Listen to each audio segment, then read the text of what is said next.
إن الحمد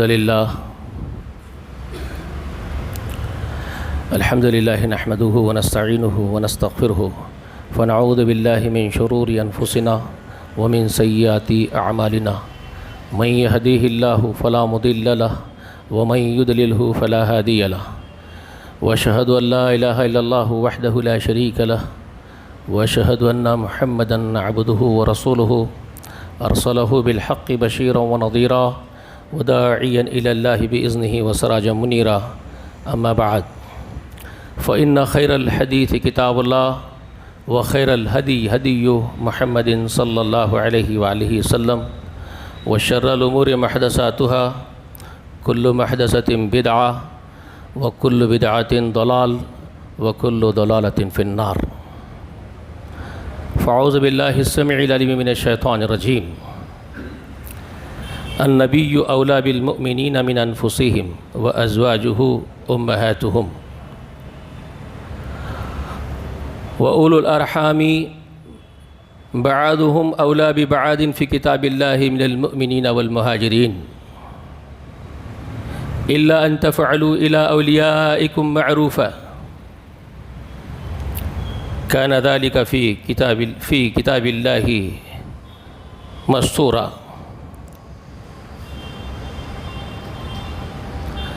ہر قسم کی تعریف، حمد و ثنا، بڑائی و بزرگی اللہ وحدہ لا شریک کے لیے لائق و زیبا ہے۔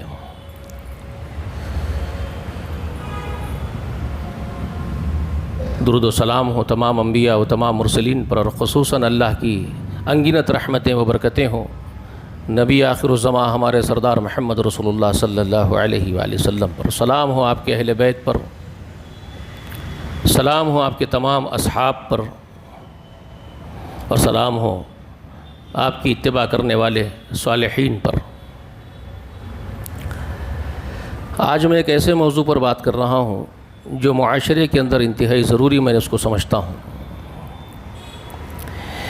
ایک تو یہ جو ہم دیکھ رہے ہیں امت کا جو حال ہے، محرم کا مہینہ آتا ہے تو آل رسول کے نام پر تقریریں اور انتشار کا بازار گرم ہو جاتا ہے۔ اختلافی مسائل پر اختلافی جھگڑے شروع ہو جاتے ہیں، مختلف فی ہو جاتے ہیں، صحابہ اکرام کو دو گروہ میں تقسیم کر دیتے ہیں، اور اس کے بعد ان کے نام پر ہم لڑاکو مرغے بن جاتے ہیں، جبکہ ہمارا کام نہیں ہے، ضرورت نہیں ہے۔ لیکن عجیب معاملہ دیکھنے میں آتا ہے، اکھاڑے میں اتر جاتے ہیں اور دو پہلوان لڑ رہے ہیں صحابہ کا نام لے کر کے۔ میں یہ کہتا ہوں کہ دو سانڈ لڑ رہے ہیں، دو مرغ لڑ رہے ہیں جن کو لڑایا جا رہا ہے، دور قدیم سے لڑایا جا رہا ہے، اور لوگ مزے لے رہے ہیں مرغے لڑا کر کے، اور یہ لڑ رہے ہیں صحابہ کے نام پر۔ آپ کا کام نہیں، ہمارا کام نہیں ہے۔ میں نے آپ کے سامنے مسنونہ خطبے کے بعد قرآن مقدس میں سے سورہ احزاب میں سے 6 آیت کریمہ کی تلاوت کی ہے۔ اللہ تعالیٰ نے فرمایا النبی اولیٰ بالمؤمنین من انفسہم، مومنو تم یہ جان لو کہ نبی کا حق تمہارے اوپر تمہاری اپنی جانوں سے بھی زیادہ ہے۔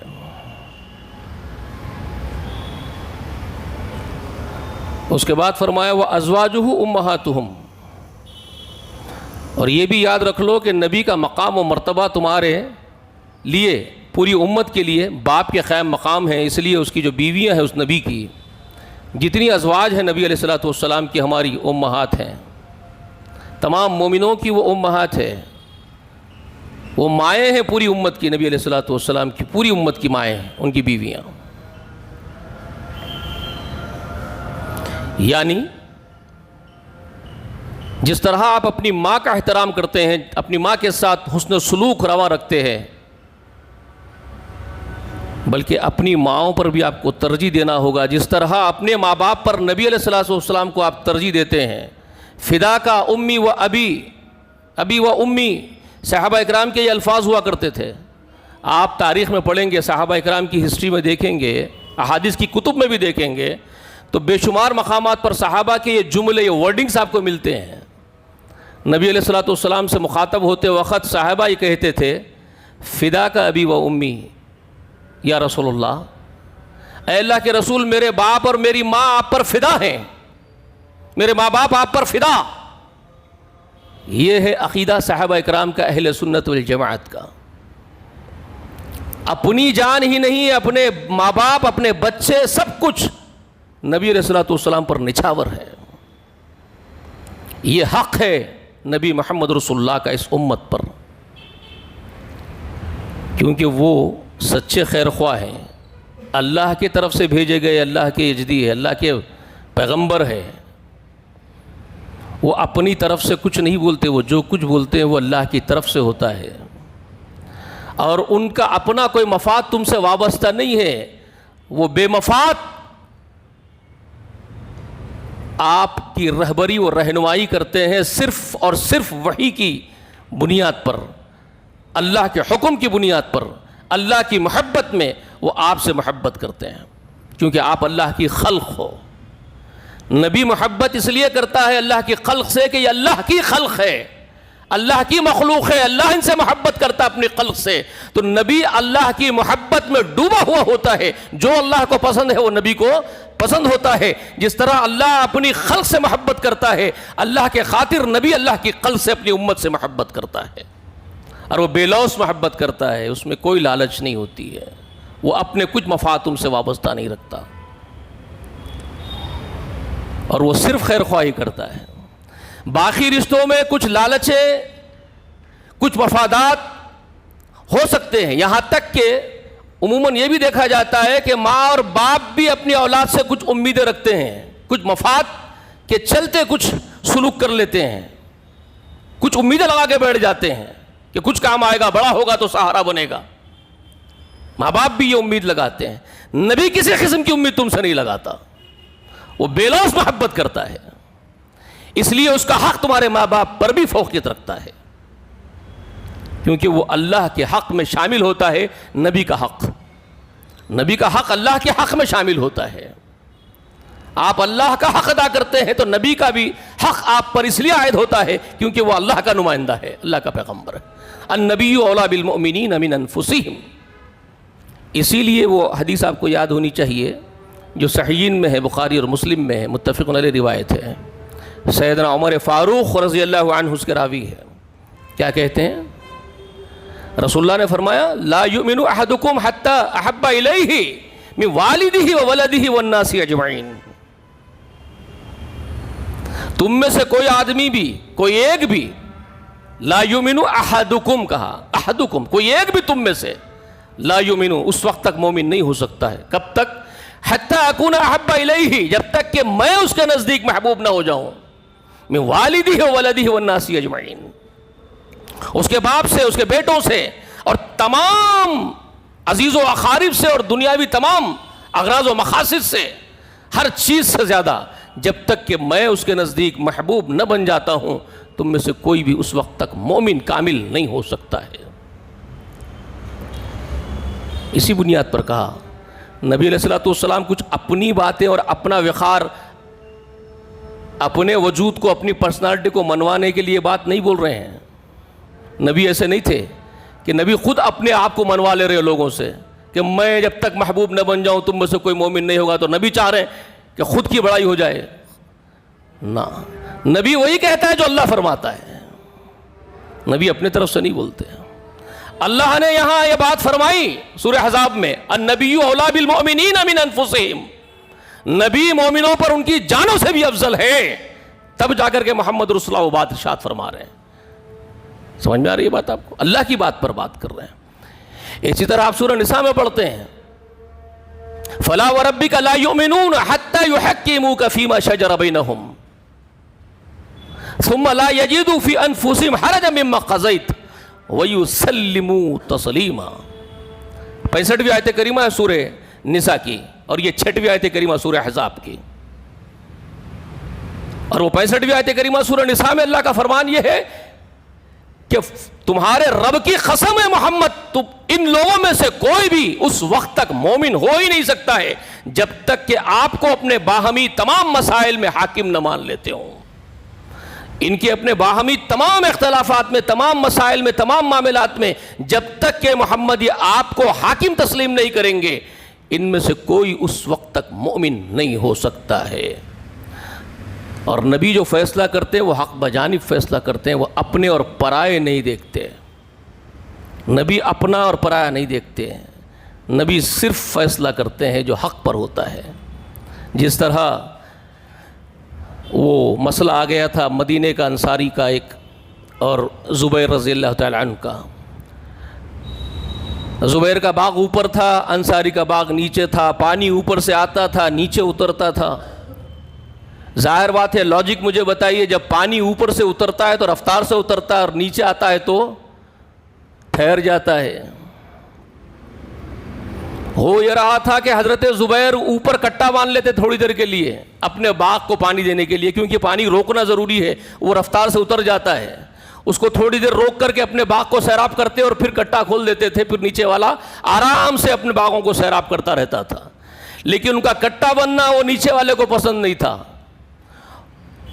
وہ ہمیشہ ان سے لڑتا تھا زبیر سے کہ تم کٹا مت باندھو اوپر۔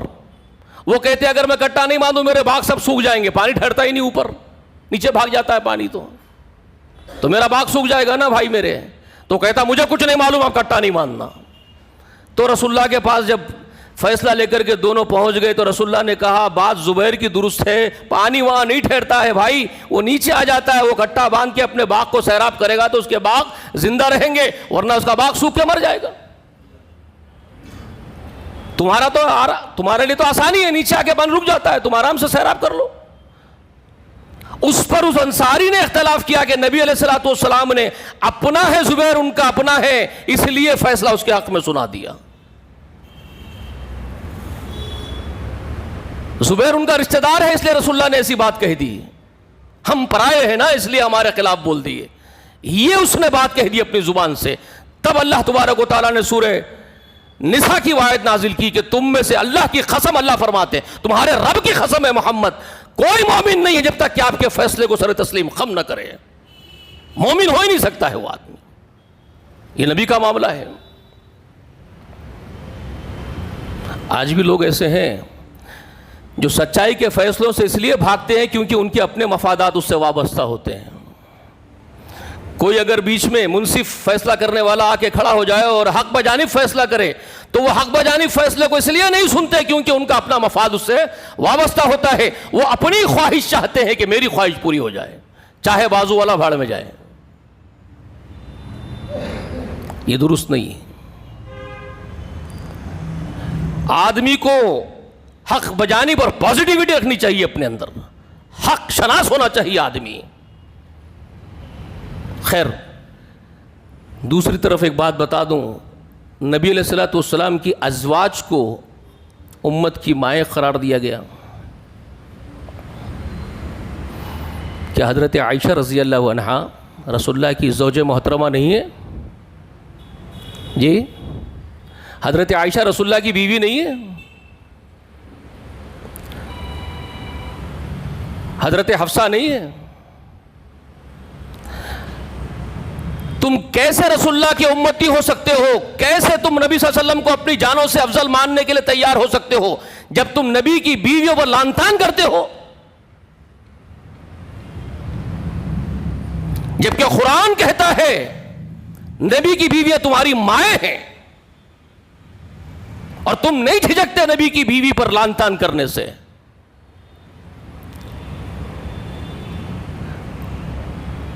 تم نے نبی کی بیویوں کو جیتے جی بھی تکلیف دی اور آج 1400 برس کے بعد بھی تکلیف دے رہے ہو۔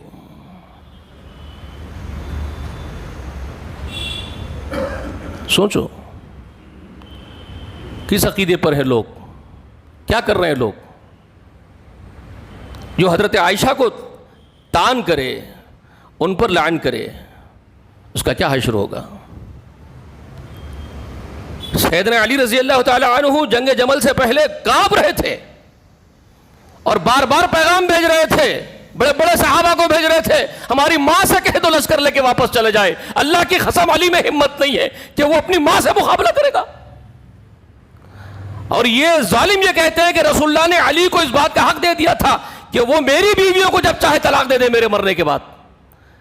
لوجیکلی بھی کتنی گھٹیا بات ہے. آپ سوچئے یہ نبی پر اس قدر بہتان لگاتے ہیں, اتنی بڑی تہمت لگاتے ہیں کہ نبی نے علی کو اس بات کا حق دیا تھا کہ نبی اللہ کے رسول کی طرف سے طلاق دیں گے جس بیوی کو چاہیں گے وفات کے بعد.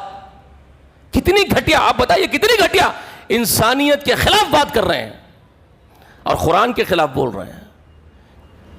اگر ایسا ہوتا تو قرآن میں اس قسم کے احکام نازل ہو جاتے.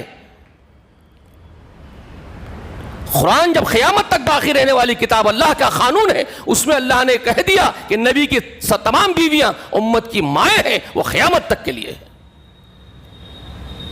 اور آپ قرآن کے خلاف جا رہے ہیں. عجیب عجیب حرکتیں ہو رہی ہیں اور کام ایسے کر رہے ہیں جو ان کے کرنے کے نہیں ہیں, اور جو کام ان کے کرنے کے ہیں وہ ان سے ہو نہیں رہے ہیں اور وہ ہوتے ہی نہیں ان سے. وہ کیا ہے؟ تو اس آیت کریمہ میں, چھٹی آیت کریمہ سورہ احزاب کی ہے, نبی کا اور نبی کے بیویوں کے مقام و مرتبے کے بیان کے بعد, ان کے حق کے بیان کے بعد, یعنی اہل بیت کا جو حق ہے آپ کے اوپر, اہل بیت میں سب سے اوپر, سب سے اولا بیویاں ہیں جن کا ذکر آ گیا. اہل بیت لاجیکلی بھی آپ کہیے, ایک انسان کی طرف جب نسبت ہوتی ہے تمہارے گھر والے, تو ایک آدمی کے گھر والوں میں اس کی بیویاں شامل ہوتی ہے کہ نہیں ہوتی ہے؟ بلکہ سب سے پہلا لفظ گھر والوں پر بیویوں کے لیے ہی بولا جاتا ہے کہ یہ گھر والیاں ہیں. اور خود اللہ تعالیٰ نے اسی سورہ احزاب میں فرمایا آگے جا کر کے, یا اہل البیت کہا ان کو, بیویوں کو, ازواج کو خطاب کر کے اللہ تعالیٰ نے رسول اللہ کی ازواج کو خطاب کر کے یا اہل البیت کہا گیا ان کو, اے رسول کی گھر والیوں تم سدھر کے رہو. اللہ کہتے یا اہل البیت. ابراہیم علیہ السلام کی بیوی کو فرشتہ کہتا یا اہل البیت, سارہ کو قرآن کہتا ہے, سورہ ہود میں ہے. آپ قرآن جانتے نہ اسلام جانتے ہیں, اٹھ پٹان حرکتیں کرتے ہیں. اس کے بعد جو کرنے کے کام ہیں وہ اولو الارحامی بعض مولا ببعض فی کتاب اللہ من المؤمنین والمہاجرین. یہ بہت اہم نقطہ آپ کو بتا رہا ہوں, سب کے لیے ہے, گیٹ مار لیجئے. تمہارے حسن سلوک کے حقوق العباد میں اللہ تعالیٰ فرما رہے ہیں وَأُولُو الْأَرْحَامِ بَعْضُ أَوْلَىٰ بِبَعْضٍ فِي كِتَابِ اللَّهِ مِنَ الْمُؤْمِنِينَ وَالْمُهَاجِرِينَ. حقوق العباد کی ادائیگی میں حقدار ہونے کے اعتبار سے, تمہارے سلوک کے حقدار, اولین حقدار ہونے کے اعتبار سے رشتہ دار ہے تمہارے. اور کتاب اللہ میں یہی اللہ نے لکھا, اللہ فرما رہے فی کتاب اللہ, اللہ کی کتاب میں یہی بات طے شدہ ہے کہ رشتوں کا حق سب سے اوپر ہوگا, رشتہ داری کا حق سب سے اوپر ہوگا. من المؤمنین والمہاجرین, یہاں تک کہ مومنوں سے اور مہاجروں سے بھی زیادہ حقدار رشتہ دار ہوں گے. یہاں سے اللہ تعالیٰ نے قانون بیان کر دیا وراثت کا, وراثت کا قانون, سیول لا بیان کر دیا آپ کے لیے. سیول لا کیا ہے؟ وراثت کا. منہ بولا بیٹا کسی کو بنائے, اس کو جائیداد میں سے وراثت جا سکتی ہے؟ نہیں جا سکتی ہے. اسی سورہ احزاب میں کہہ دیا گیا منہ بولا کوئی بیٹا نہیں ہوتا ہے, تمہارے نسب سے جو پیدا ہوتی ہے وہ اولاد تمہاری ہے. قانون یہ ہے, قانون یہی ہے, جو تمہارے نسب سے پیدا ہوگا وہی ہے تمہارا بیٹا. منہ بولا بیٹا پال لینے سے وہ بیٹا نہیں بن جاتا کہ وراثت کا حقدار بن جائے. یہ اصول اس صورت کے اندر بیان کیے گئے. اسی طرح سے نبی علیہ السلام کی ازواج تمہاری ماؤں جیسی تو ہیں, لیکن ورثے میں ان کا حق نہیں ہوگا. قانون یہ نہیں ہے. اس لیے بیویوں کا ذکر کرنے کے بعد کہ نبی کی بیویاں تمہاری ماؤں جیسی ہی ہیں, ماؤں جیسا سلوک تم کو کرنا ہے, لیکن قانوناً رشتے جو تمہارے رشتہ دار ہیں وہ وراثت کے حقدار ہیں, ان کو وراثت نہیں ملے گی. یہ قانون ہے جو اس کو بیان کیا جا رہا ہے. سمجھ رہے ہیں؟ اولاد کو میں آگ کر دیا اور ساری جائیداد کا ٹرسٹی بنا دیا, میں ایک فلاں کو جائیداد دے دیا. تیرے باپ کا عمل نہیں ہے کہ تو کسی کو دے دیا. اولاد کو محروم کر دیا اور کس کو پسند, کسی ایک کو پال لیا تھا اس کو دے دیا, جو پسند آ گیا دوست تھے اس کو دے دیا, تو یہ آپ کو حق نہیں ہے. یہ ایک معنی جو قانونی معنی ہے اس کا. اور دوسرا رشتوں کی اہمیت آپ کو بتائی جا رہی ہے. کیا اہمیت ہے رشتوں کی؟ اولو الارحام جو رشتہ دار ہیں تمہارے، رحم کے رشتے ہیں تمہارے، اور رحم کے رشتوں میں سب سے اوپر رشتہ ہوتا ہے مادر رحم سے وابستہ جو رشتہ ہے، نطفے سے جو رشتہ وجود میں آیا ہے، باپ کا رشتہ، ماں کا رشتہ، اور باپ اور ماں کے ذریعے جو رشتے وجود میں آئے ہیں وہ سب سے اوپر ہوتے ہیں، سب سے اوپر ہوتے ہیں.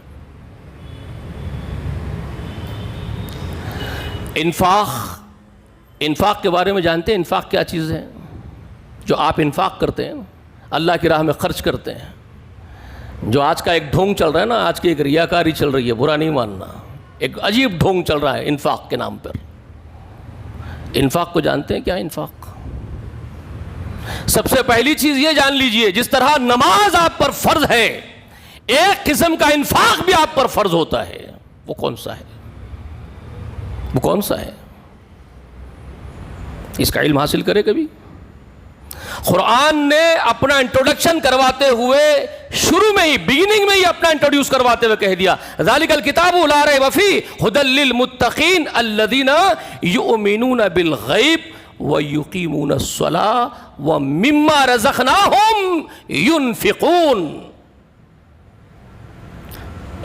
جن کو قرآن ہدایت یافتہ بناتا ہے وہ متقی لوگ کیسے ہوتے ہیں؟ وہ متقی جن کو قرآن ہدایت یافتہ بناتا ہے، جو قرآن سے فیضیاب ہوتے ہیں، وہ متقی ایسے ہوتے ہیں جو غیب پر ایمان لاتے ہیں، اللہ کو نہیں دیکھے لیکن ڈرتے ہیں، اس سے غائبانہ ڈرتے ہیں. جنت نہیں دیکھے لیکن اللہ کی جنت کی امید رکھتے ہیں. جہنم نہیں دیکھے لیکن اس سے خوفزدہ ہوتے ہیں. فرشتوں کو نہیں دیکھے لیکن یقین رکھتے ہیں کہ ایک ایک چیز کو ہماری نوٹ کر رہے ہیں فرشتے.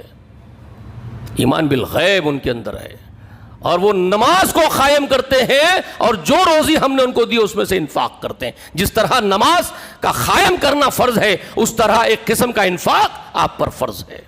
وہ کون سا انفاق؟ اسی بقرہ میں ہے، اسی سورۃ البقرہ کے اندر آیت نمبر 215 پڑھیے گا. اللہ تعالیٰ فرماتے ہیں یسألونک ماذا ينفقون. میرے نبی، میرے محبوب محترم نبی میرے محمد، یسألونک، یہ تجھ سے پوچھتے، سوال کرتے ہیں تجھ سے، ماذا ينفقون، ہم انفاق کیا کریں، کیسے کریں. انفاق کی ڈیٹیلنگز پوچھتے ہیں آپ سے. انفاق کیا ہے، کیسا ہے، ماذا ينفقون، ہم کہاں خرچ کریں. کیا فرما رہا ہے اللہ تعالیٰ؟ قل ما انفقتم من خیر فللوالدین والاقربین والیتامی والمساکین وابن السبیل. اللہ نے تفصیل بتائی بذریعہ محمد کے زبانی، قرآن کے ذریعے، سورہ بقرہ کے ذریعے. میرے نبی ان سے کہو تم جو بھی بہترین انفاق کرتے ہو وہ کیا ہے جانتے ہو؟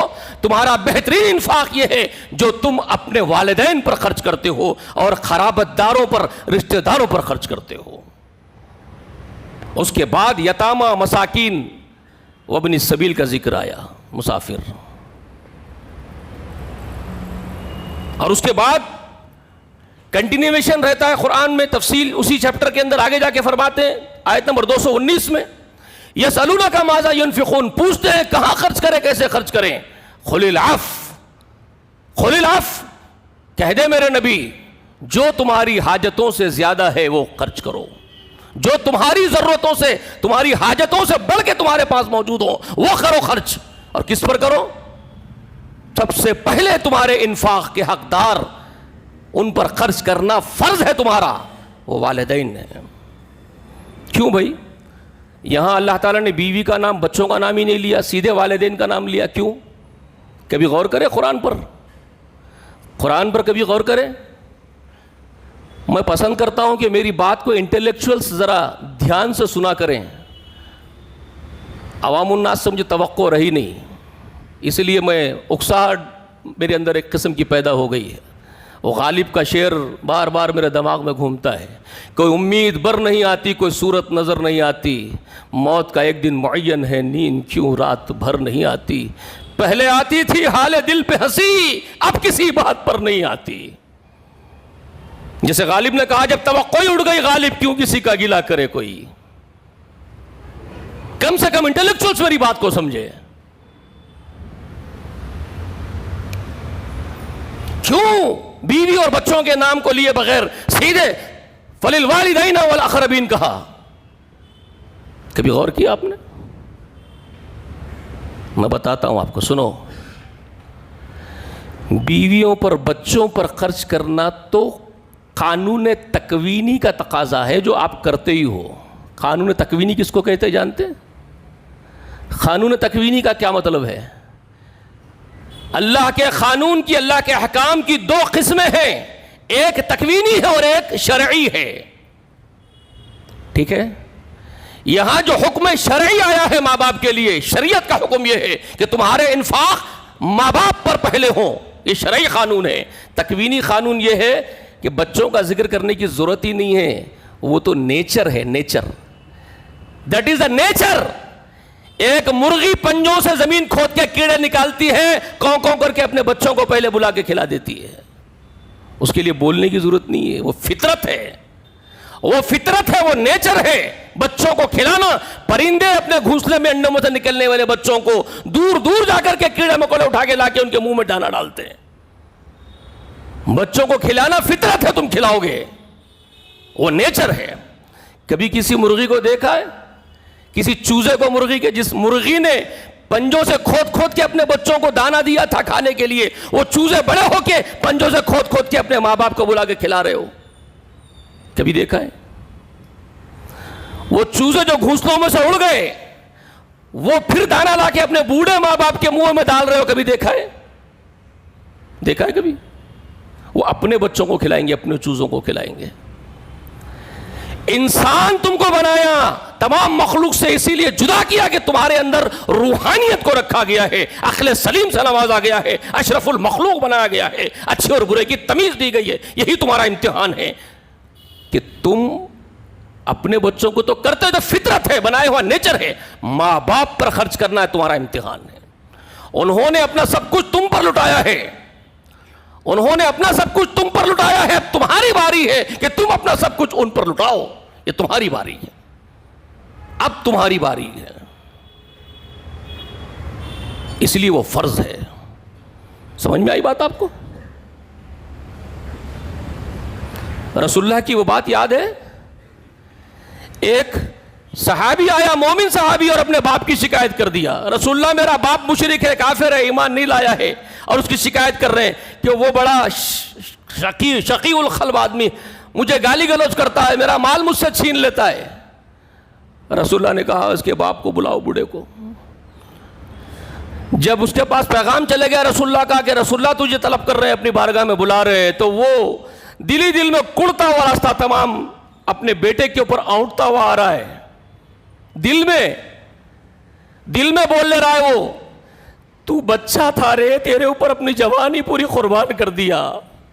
دل میں بول لے رہا ہے، میری قوت میں نے تیرے اوپر صرف کر دی رے، میرا مال تجھے کھلا دیا، تجھے پالنے میں لگا دیا، اب کمزور ہو گیا، ناتواں ہو گیا، بوڑھا ہو گیا، تو میری شکایتیں کرتے پھر رہا ہے. واہ رے واہ میرے بیٹے، یہ بولتے ہوئے دل میں وہ آ رہا ہے. میں مفہوم بیان کر رہا ہوں، لمبی تفصیل ہے، میں لمبی تفصیل میں وقت نہیں ہے، نہیں جا سکتا. رسول اللہ کے پاس پہنچ گیا. رسول اللہ کے پاس آ کے کہتا ہے جی آپ نے مجھے بلایا ہے. رسول اللہ اس سے کچھ بات کرتے، کچھ شروعات کرتے اس سے پہلے جبریل رسول اللہ کے پاس پہنچ گئے، اور جبریل امین آ کر کے رسول اللہ سے کہتے ہیں اس سے سب باتیں بعد میں پوچھنا بولنا سب بات کے باتیں ہیں. اللہ فرماتا ہے کہ پہلے اس بوڑھے سے وہ اشعار پڑھنے کے لیے کہیے جو وہ راستہ تمام دل میں دہراتے ہوئے آیا تھا. یہ دل میں جو بولتے آیا تھا رسول اللہ، پہلے اللہ فرماتا ہے کہ اس سے وہ بلواؤ. کیا بول رہا تھا بوڑھا دل میں؟ تو رسول اللہ نے پوچھا تم دل میں جو بولتے آئے تھے مجھے وہ بولو. تو بوڑھے آدمی نے وہ سب کچھ بیان کرنا شروع کر دیا. میں کمزور ناتواں تھا، میری ہڈیاں کمزور، تیری ہڈیاں کمزور تھی، میں قوی تھا، مضبوط تھا، میری ہڈیاں مضبوط تھی، تو ناتواں تھا، میں قوی تھا، میں نے اپنی قوت تجھ پر صرف کی، اپنا مال تجھ پر صرف کیا، صلاحیتیں تجھ پر لگائی، اور تو بڑا ہو کر کے آج تیری ہڈیاں مضبوط ہو گئی، میری ہڈیاں کمزور ہو گئی، تو میری شکایتیں کرتا ہے. رسول اللہ ہزاروں خطا رونے لگ گئے اس بوڑھے کی باتیں سن کے. اتنا روئے ہیں کہ حدیث شریف میں ہے داڑھی سے آنسو رسول اللہ کے نیچے گر رہے تھے، ہچکیوں پہ آ گئے رسول اللہ. اس کے بعد اس نوجوان سے کہتے ہیں اس نوجوان سے کہتے ہیں انت و مالک لابی کا، ارے وہ آدمی مسلمان سے کہہ رہے ہیں، صحابی ہے، وہ آدمی مسلمان نہیں ہوا ہے، وہ رسول اللہ کا دشمن بن کے کھڑا ہوا ہے، سامنے مخالف کھڑا ہوا ہے، اور رسول اللہ کہہ رہے ہیں اے آدمی انت و مالک لابی کا، تیرا پورا مال اور تیری پوری جائیداد، تیری پوری پراپرٹی، تیری پوری ملکیت تیرے باپ کی پراپرٹی، تیرے باپ کی ملکیت ہے، تو سراپا، تیرا پورا وجود، تیری پوری پرسنالٹی تیرے باپ کی میراث، اس کی ملکیت ہے، اس کی پراپرٹی ہے، اور تیرا پورا مال بھی اس کی پراپرٹی ہے، اس کو پورا پورا حق ہے جیسے چاہے تیرا یوسیج کرے اور تیرے مال کا یوسیج کرے، تیرے باپ کو اس بات کا پورا حق ہے کہ وہ تیرا بھی یوز جیسے چاہے کرے اور تیرے مال کو بھی جیسے چاہے صرف کرے، یوز کرے، اس کو پورا حق اللہ دیتا ہے، اللہ اس کو پورا حق دیتا ہے۔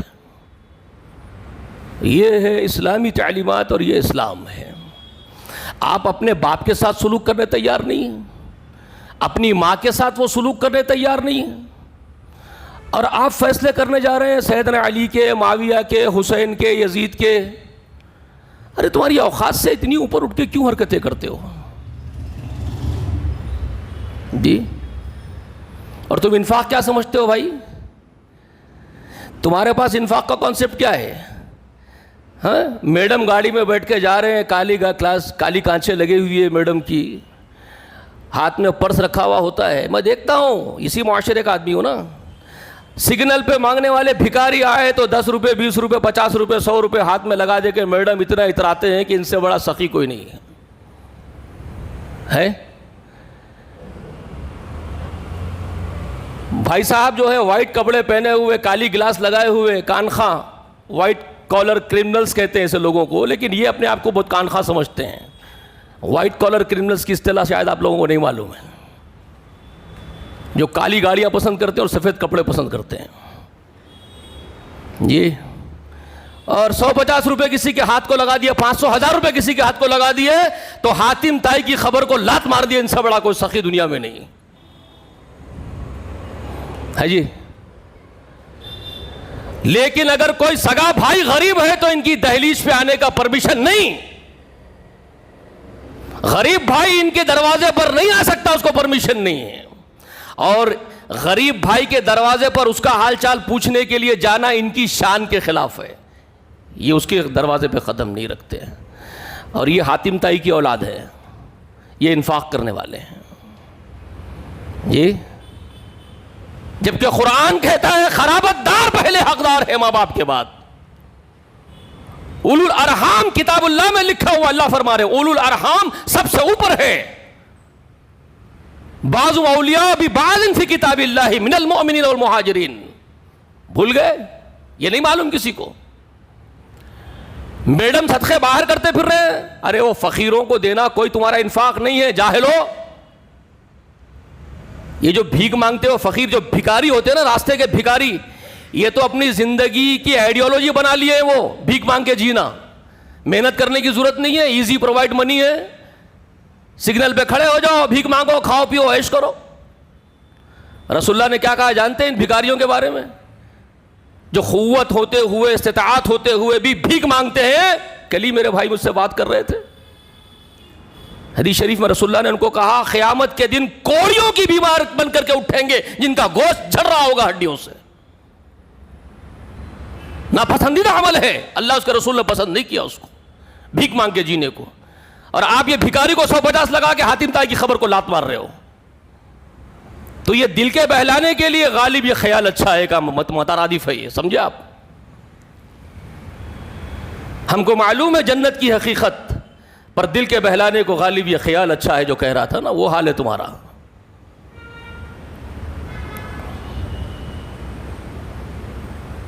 کرنے کے کام تو یہ تھے کہ یہ ہاتھ کرتا، یہ ہاتھ کو پتہ نہ چلتا، تمہارے خاندان کے اندر تمہارے غریب رشتہ دار تمہارے سے فائدہ اٹھاتے، تم چپ کے جا کے ان کی احتیاجوں کو پوری کرتے، ان کی ضرورتیں پوری کرتے، کوئی غریب بھائی بیمار ہے اس کا علاج کراتے، کوئی غریب بہن بیوہ ہو گئی ہے اس کی خدمت کرتے، اس کی زندگی کا سامان مہیا کرتے اس کے لیے، یتیموں کے سر پہ ہاتھ رکھتے، مسکینوں کو بلا کے کھانا کھلا دیتے جن کو پتہ نہ چلے۔ یہ رسول اللہ کے اعمال ہیں، یہ صحابہ کے اعمال ہیں۔ یہ کرتے، یہ کرنے کے کام تھے. قرآن یہ کہتا ہے.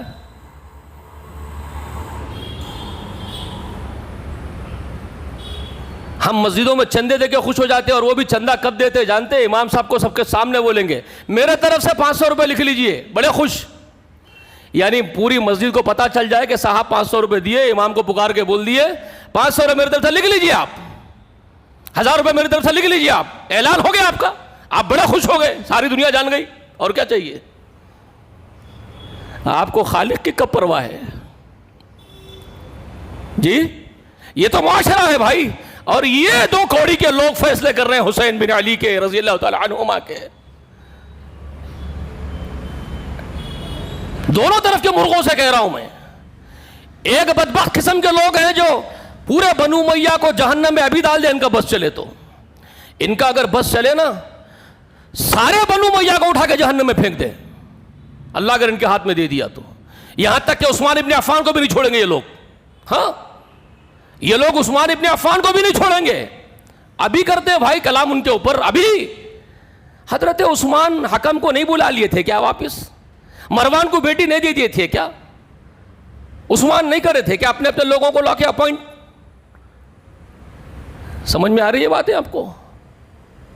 اس عثمان پر گفتگو کرتے ہیں جس کو رسول اللہ نے جیتے جی بشارت دی تھی تیرا کوئی عمل تجھے نقصان نہیں پہنچائے گا عثمان. یہ کہتے ہیں. اور ایک دوسرا گروہ ہے جو یزید کو بھی ہاتھ پکڑ کے جنت میں لے جانے کا حق رکھتا ہے.